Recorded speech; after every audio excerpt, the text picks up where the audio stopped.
The initial call was ambulance crew requesting assistance. We took that to be an urgent assistance call. And as we arrived at Charing Cross, we saw the ambulance. The ambulance crew were requiring assistance regarding a male in suspended arrest. His heart stopped? His heart stopped. I had no evidence of any natural disease. I had no evidence that he had been assaulted or there had been any foul play. I found no drugs that would have accounted for his death. We've tried to keep this area sterile. We treated it as a crime scene, and we're trying to collate as much information as we could, whether there have been any fights, whether there's anybody out to get him. On the internal examination of his organs, I found no evidence of any disease, nothing that would have accounted for his death. His clothing was soaking wet. There was a cracked pipe nearby to where he lay. Whether that was his or someone else's, I don't know. No begging. I was told that a person had been found dead in the underpass, so I had to go to St Thomas's Hospital and have a look at him in the morgue. To be honest with Mark, it didn't take very long. I just see his face and you recognise him.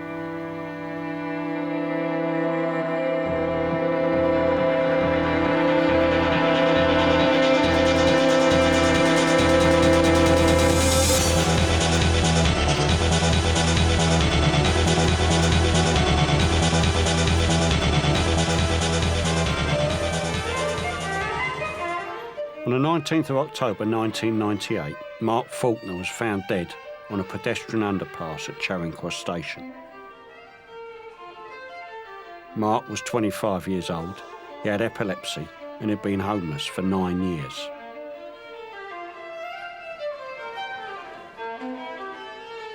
Three days before he died, we filmed an interview with him for the BBC, and you'll see some of the interview in this film. We want to know how a young disabled man can die here on the streets in one of the richest cities in the world.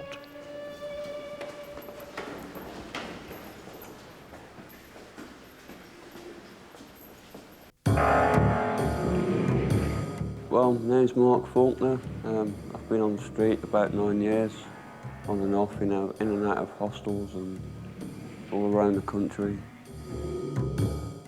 I want to settle down, but through the life that I've led, I just can't. 10 years, it was 10 years? 1991, 92, when I think Mark finally disappeared and didn't come back. That would be when I was just finishing college. I was at college for 2 years after school. So I had to put him at 18, just turned 18. And that's the last time I remember seeing him. And the next time we see him, he's in a coffin. Where have all those years gone? Somebody must know about it.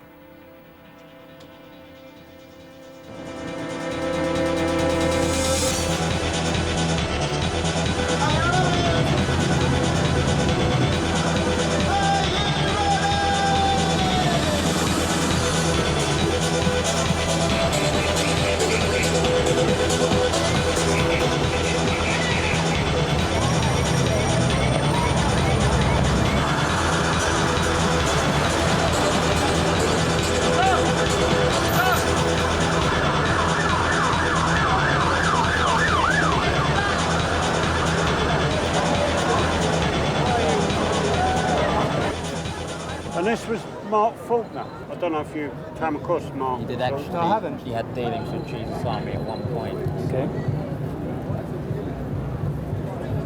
Doesn't look familiar. I don't remember that. It's very symbolic of loads of lads, isn't he? Yeah. For us, Mark has become symbolic of a lot of the kids out there sleeping rough. We want to find out how he and so many young people like him find themselves living and dying on the street. I needed a bit of help with all this, so I've involved my mate Michael. Michael's disabled, he's been homeless, and has had many of the same experiences as Mark did.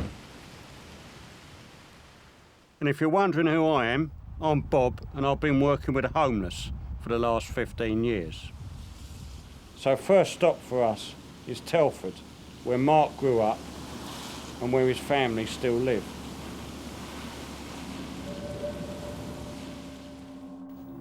We've got so little of Mark's, it's unbelievable. We've got nothing. He had a little cheap Bible and a ring which they cut off his finger after he died. We've had that repaired and Linda wears it. There was a cheap £1 alarm clock. And that was it. We have nothing else. Have we, love? No. I haven't even watched the video recording that you made of him just before he died. What did you think, Linda, when you saw Mark in the film?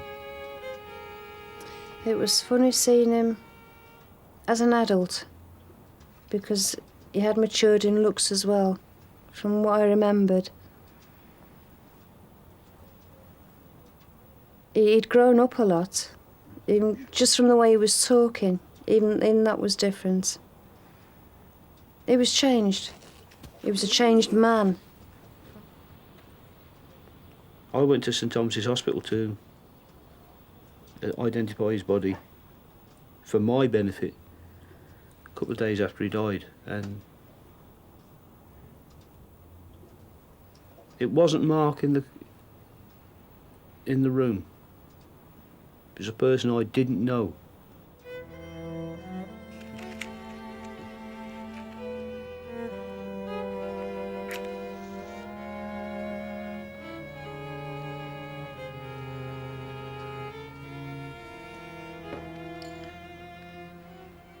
What do you remember of Mark as a baby? Lots of problems. He used to go to hospital for growth tests because he wasn't growing quick enough. Then a bit after that it was development. He wouldn't mix with his brothers, wouldn't do anything at all. Nothing, he'd sit in a corner all day, 24 hours. I used to have to feed him Complan because he just couldn't be bothered to eat, or he wouldn't eat, or whatever. It sort of stemmed from there, you know. He would do nothing. He wouldn't even cry. If he was in pain, he wouldn't cry. He just lay there, didn't he? So he wasn't really interested in life? No. He was a loner, wasn't he? Yeah. Very much. He very often used to sit in front of the television with the other lads, fold his ear over, and he'd be in a trance. He'd sit there holding one ear. He always used to fold it over like Dr. Spock, because we used to take the mickey out of him and he'd always be sat there folding it over, trying to make it pointy all the time, didn't he? He's always doing that, and just like, say, daydreaming, just not with us. And, As though he got something more important in life to think about. Well, we're still looking for the centre of Telford. However, this is one of the many shopping malls Telford boasts, and I do love a hanging basket up here.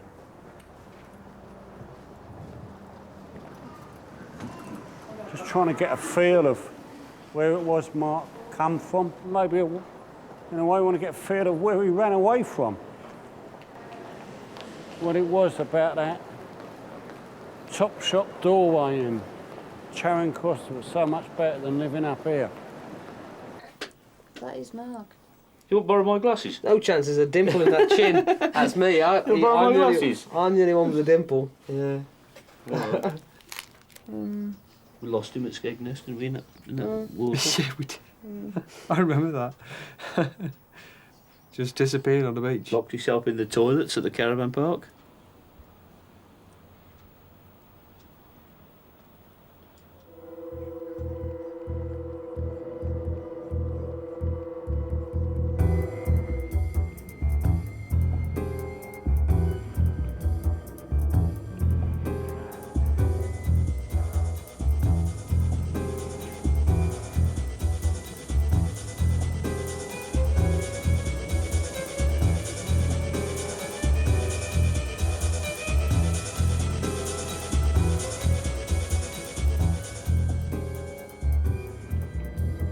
I know I've spent over a year sleeping rough before.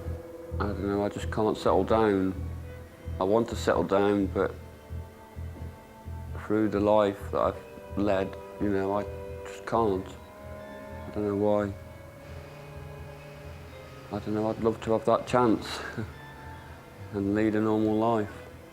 and the epilepsy doesn't help either. And How old was he when he was diagnosed as having epilepsy? He would have been about 11, wouldn't he? Yeah, because he had his first one. You saw him with his first one, didn't you? 'Cause you fetched him back from school. Yeah. Would have been Yeah, about 11. 11, back yeah. from school. Yeah, 11. We were going to Lake Bala in Wales for a caravan holiday for a week, and we just went round a bend, and a car came round the bend the other way on the wrong side of the road and hit the front right of the car and all down the side, and it was one of them split-second things. I never had time to sort of grab him or to say, "Mark, wake up," or anything. The crash threw him forward onto the back of Dad's seat, and from that moment onwards he was epileptic. So that's definitely what started it off. There's no question or doubt in my mind at all. I've gone 6 months before and not had an epileptic fit, not even had a petit mal. And I've had 4 grand mals in one day before. It was worse after the epilepsy because he wouldn't accept. Well, I don't think he accepted that he had epilepsy. He didn't want to because he wouldn't take his tablets. You know, because he knew if he took his tablets, it would stop the fits. But he wouldn't. You'd find him on the garden and everything. He wouldn't take him. And when you think a lad of Mark's age, coping with epilepsy, it was bad enough him having to cope with life because he couldn't compete with children his own age. He always played with youngsters, didn't he? That's About right. 4 or 5 years younger than him. Because he could compete with them. Kids his own age, he couldn't. I think you're right in saying he did used to hang around with people that was younger than him, didn't he? Because, like you say, he couldn't keep up with the rest of us because me and Kai are quite sort of outgoing. I don't think he ever played outside. Not a lot, did he? No. He hadn't got the confidence to play with the kids of his own age. He hadn't got the mental power, shall we say, to cope with playing with kids his own age. He could be overcome easily.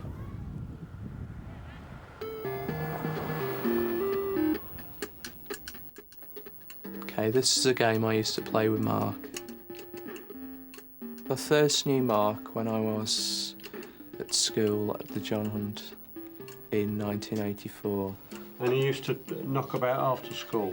We were never actually in the same class, but basically at break times and after school and whatever, we got to know each other, and we had the same interests, mainly computers and snooker. So, do you know if Mark was bullied at all? Yes. Yes, he did. He was bullied. Not necessarily beaten up, but pushed around an awful lot. Yeah, he did. I used to intervene occasionally when I could, but I was his smaller brother at the time. When there's only a year's gap between you, I was smaller than him at the time.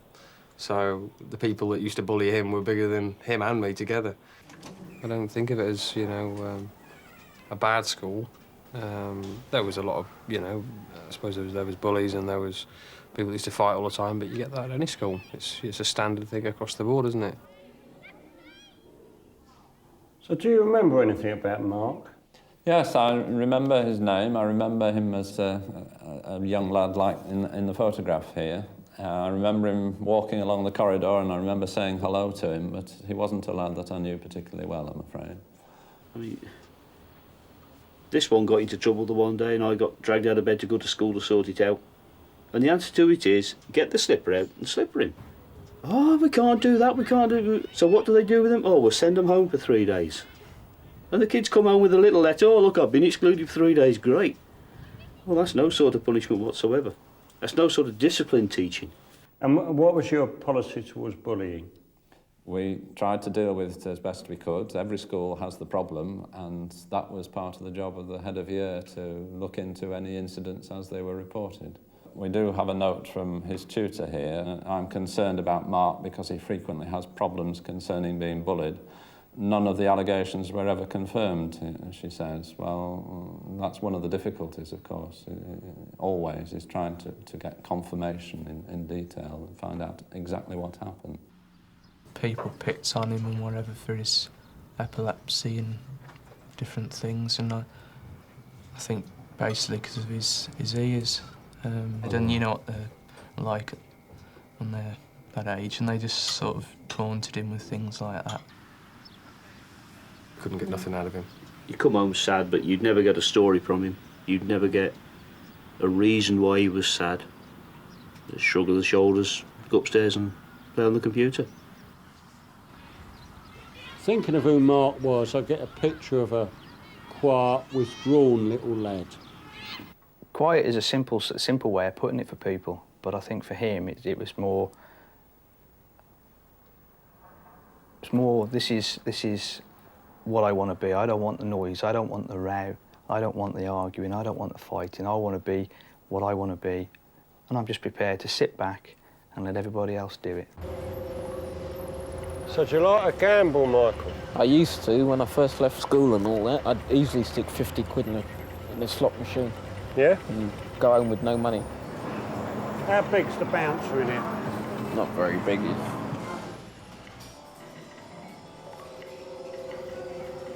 Why do you think Mark become addicted to fruit machines? It's difficult for me to say because when Mark was on the fruit machines, he wasn't with me. So I didn't know a lot of the time that he was doing that. But I think it just started as soon as he started getting his hands on money. As soon as he could get any kind of cash, there was a local chip shop that had a 10p slot machine in there, and he was always in there.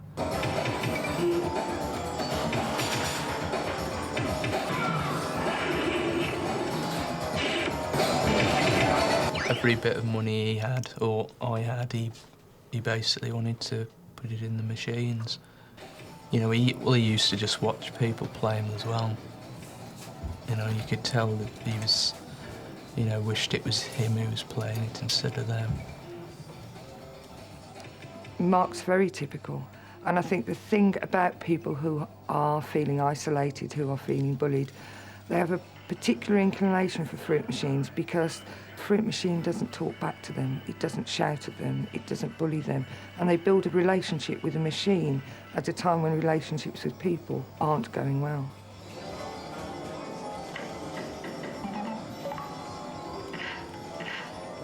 I think he'd quite happily stand there and put £50 in a fruit machine. And think, oh, well, I'll get paid in 6 days' time again. You know. And if you spoke to him, he used to say he did have a problem with fruit machines.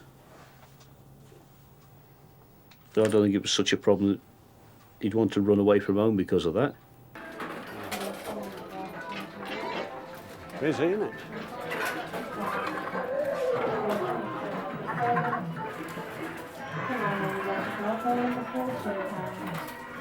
Oh, excuse me, love. I'm from the BBC. We don't recognise that chap, do you? It's a bloke called Mark Faulkner.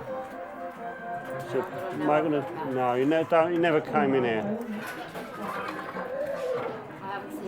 No. Okay, and he did like a fruit machine. Yeah. Okay, thanks very much.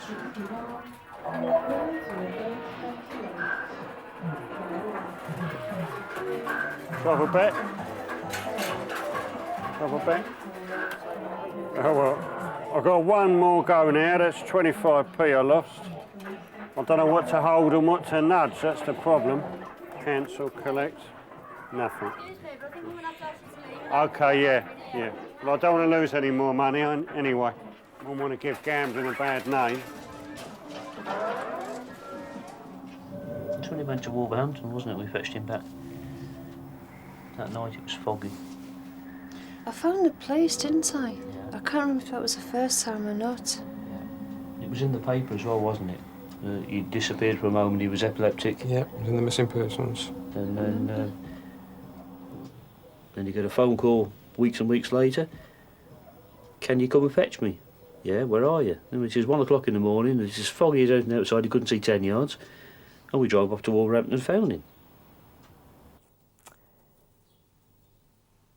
He'd had a lot of rows with his parents, more or less ever since he left school. And as a result of those rows, he frequently came and stayed with us. He'd say, well, I've run away from home. And I'd say, well, where are you going? I don't know, I'll go and sleep in a bush shelter or something. So, you know, basically we said, well, you better stay here.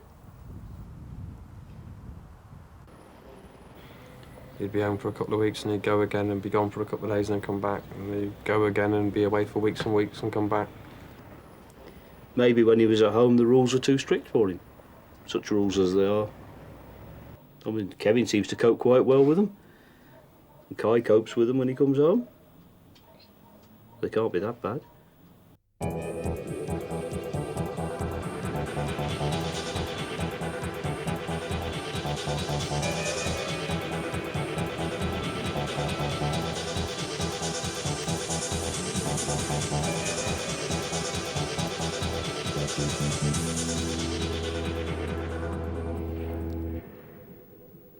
There was such trauma within the family over a period of time. Certainly after Dad passed away, there was such unrest, and the whole family atmosphere starts to disintegrate. And he's seeing parents, he's seeing adults, family members falling out. It's a bit uncomfortable, and for him to be seeing that, yes, I can understand him. I don't want to be a part of that.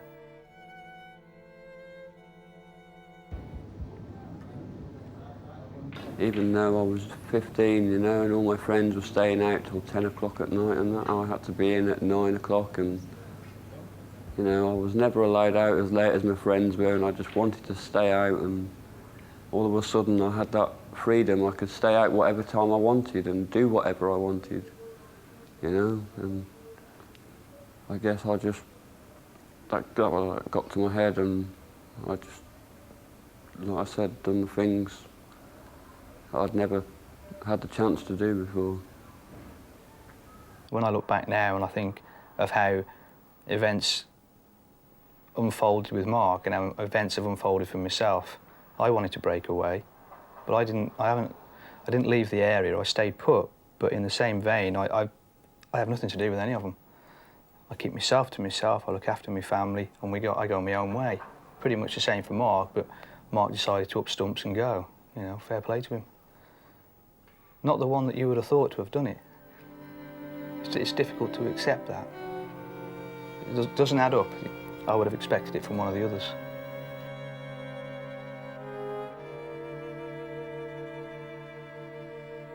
The first place I went was a place called the Stay Project, which was built on the Challenge Annika programme in 24 hours. Probably Lego bricks, but I don't know. It was okay. You could only stay there for 2 nights, though, maximum. But they sorted me out a hostel after the first night that I'd stayed there. They sorted me out a hostel, which was more like a shared house. But like I said, you know, I didn't see that as a chance. I was at that age and still going through the rebellious stage. You know, I wanted to do things that I couldn't do, and I did them. To support his liking for the fruit machines, he was taking money from home, and it obviously became such a problem that his parents couldn't cope with that. And I think that was one of the reasons why he had to come to us. My mum said she couldn't handle me and she threw me out. So, you know, ever since then, really, I've had my chances, I suppose, but I was that young, you know, I just didn't take them, I didn't see them. I wish I knew then what I know now. You know, maybe I would have took the chances then. I've got very firm views on the way people should behave, as Kevin will testify. Just morals, Dad, not firm view morals. I believe that people who are capable of working should go to work, and I've tried to instil that in all 3 of the lads. Mark couldn't see why he had to go to work, and that upset me. That used to annoy me. Dad was always he's always had a strong work ethic. He always used to drill into me, or try and instill the fact that it's so important that you do have a job and you do think about your career and you do think about what you're going to do for the rest of your life. Now I'm quite happy to go to work 6 days a week. I'm quite happy to work whatever hours I need to work to get by, and I'm thankful for that, really. At that time, there were quite a number of the new Japanese firms setting up in town, and they were looking for anybody from 16 onwards to do production work, to do line work, to do store work, and those jobs would certainly have been available.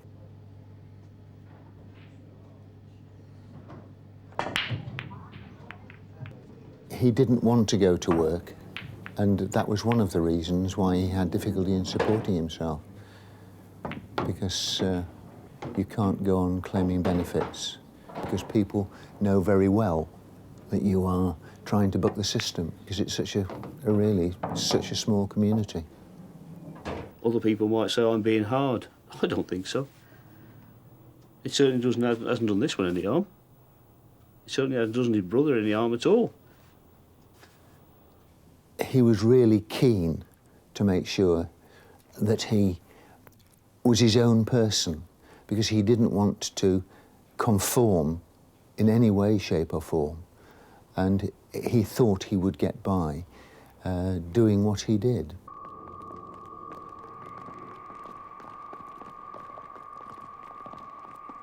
I mean, are you quite a law-abiding family? Yeah. Dad was quite a disciplinarian, and I think Mick's quite a disciplinarian as well, and so am I. But that's the way we were brought up. I mean, we're army brats, and we were brought up in a strict disciplinarian fashion. If something was said, it was gospel, you did it. We're obviously going to grow up bringing that with us. It's on the page. And Mark's effort at Sea Cadets, which unfortunately came to nothing. He tried. He tried, but Yeah, it was too much for him. Yeah. There was too much competition, basically. Yes.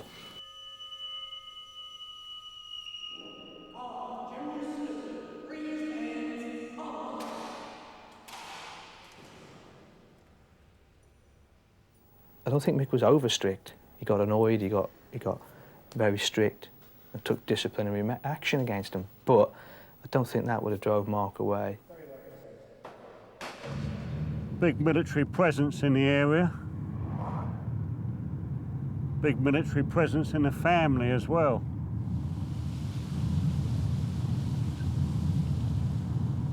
Oh, that's a big one, Mrs.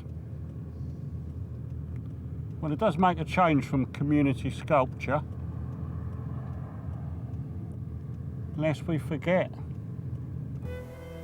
I got, just doing things that were wrong, illegal things, sort of hanging around people in hostels, and, I'd never seen that life before. And,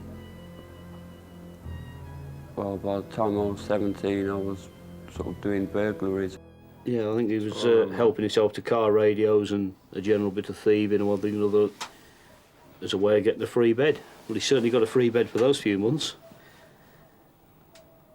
This was Eliza Doolittle's floristry business, which I owned.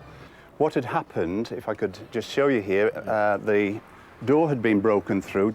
One of the plate glass windows, only about 10 inches wide, had been smashed by a brick. And Mark Faulkner, as it turned out, had climbed in through there, cut himself badly. He climbed out with the fax machine, taken it to his lodgings about half a mile away, come back and climbed back in. There was water, there were cut flowers, there were pot plants, compost, plant pots, blood, glass, all mixed in together. Mark Faulkner was arrested by the police, who caught him red-handed simply because he'd left all the lights on.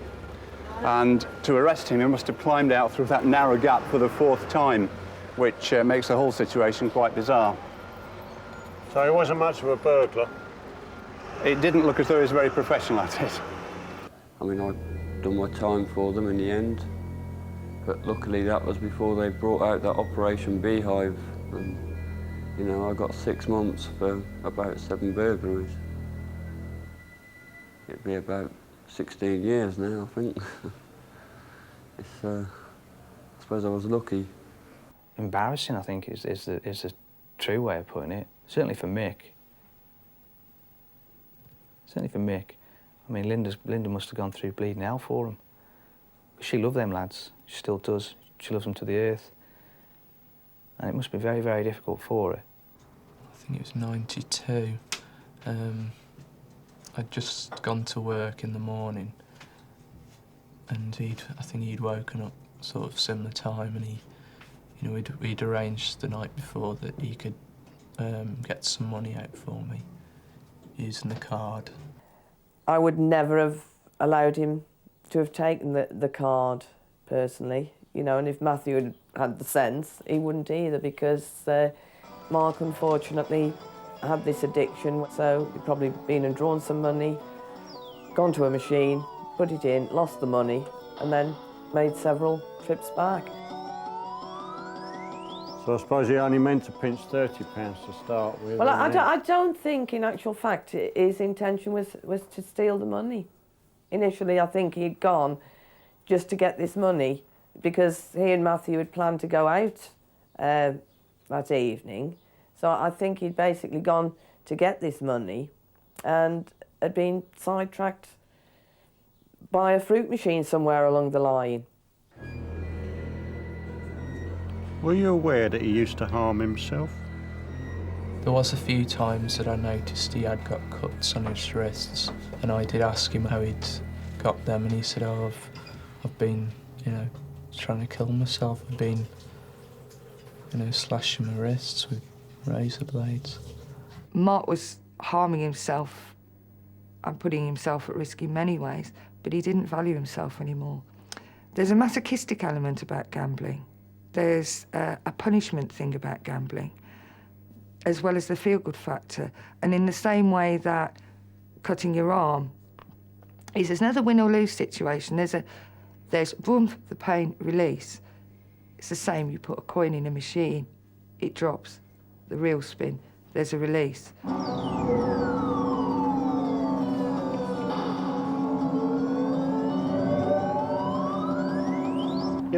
Mark started harming himself. Started cutting his arms up when he was 17. I can remember when I was in my 20s and I was going through a lot of problems. It's a kind of a release. You may cut yourself, you see blood, and it's like a sigh. And then maybe further along down the line, you may regret it. But at that moment, it's like, if you don't do that, you end up killing someone or smashing a room up.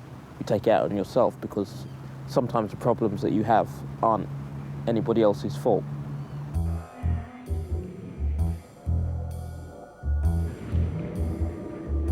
Any idea why he did that? I just feel as though he probably got to the stage where he thought, there wasn't that many people sort of cared for him or looked out for him, and but there was people who cared for him, but they didn't always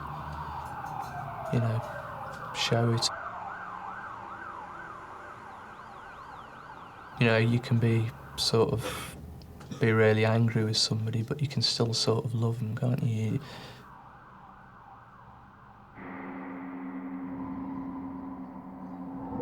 It's almost like you see on the films, the phone rings and you pick it up and you're almost saying, "Hi, Mark," hoping it's going to be him. Yeah, she's definitely waiting for that call, definitely. Did you really phone up that often, did you? No, 5 or 6 times in 10 years. You tried to keep track of him, didn't you? You tried to find out where he was and phoning around here, there and everywhere. It's very hard if somebody rings you from a phone box at Charing Cross Station. How do you then get in touch with them? You didn't know where they were to start with. And yes, it's good to hear his voice. It's good to know he was all right. It must have been getting towards Christmas, and he just sort of turned up completely out of the blue. Knock on the door. Oh, it's Mark. Basically, he'd come to visit hoping for some sort of reconciliation with his parents. He didn't say where he'd been or whatever, and he's still sorry for what he'd done and whatever. I think we stood talking for 10-15 minutes, and then I think that was the last I saw of him. I think he'd phoned his mother a couple of weeks before and sort of tried to arrange to see her. But shortly after that, after he'd arrived, he sort of tried to get in touch with her again, and his brother answered the phone and said, oh, you've been told not to get in touch with us anymore, don't ring here. And he just put the phone down on him.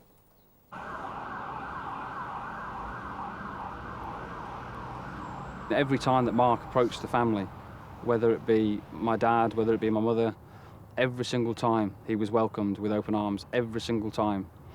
Even after he came back to the house and stole a few items, he was still welcomed after that.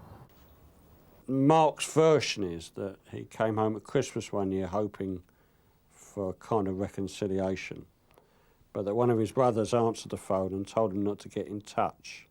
From the question, I would imagine it was Kai, and he probably decided that Mark had upset us enough. He's very hard in some of his attitudes, and if he decided that somebody was affecting his mother or myself, he would certainly see to it and put it right. Not necessarily the right decision to tell Mark not to bother us, but I wouldn't criticise the lad for that. I've wrote letters to my mum and dad and had no replies. I went back in 93 or 94, something like that, and knocked on the door, and my mum opened the door. As soon as she saw me, she shut it. You know, and what else can I do? Yeah, she did get very upset at one stage with Mark, very frustrated that she tried so hard, very hard to help him. But she mustn't be criticised because she showed her emotions right at that one moment. I mean, she did tell me that she'd shut the door on Mark. But he surely must have known that if he'd rung up, say, half an hour after that, he would have been told to come straight in. So...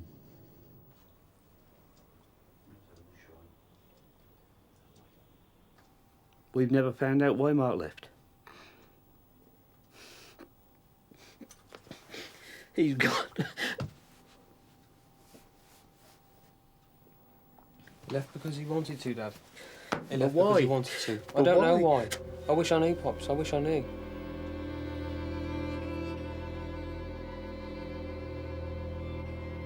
Well, if she's watching anyway, she'll see me, and well, I hope you don't cut this out, but if she is watching, then Mum, I love you, and you know, and I hope you're all right. I don't know. I don't know what else to say about that.